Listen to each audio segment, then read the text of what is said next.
मेरी उंगली पे कितनी अच्छी लग रही है ना ये।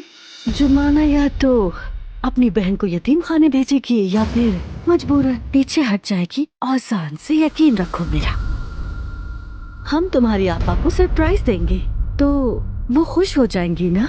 तो फिर तय हुआ। हाँ? अच्छा तो ये था तुम्हारा सरप्राइज, इसीलिए तुमने कैफे का नाम छुपाया था। कैसा लगा? अच्छा है ना? तुम्हारे नाम पे। मैं तो फिदा हो गई ओजान, बहुत पसंद आया मुझे।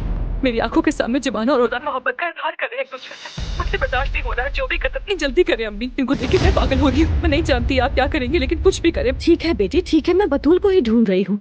जिस बच्ची की इत्तला हमें दी गई थी वो मिल गई है हमें। क्या बतूल पुलिस के पास है?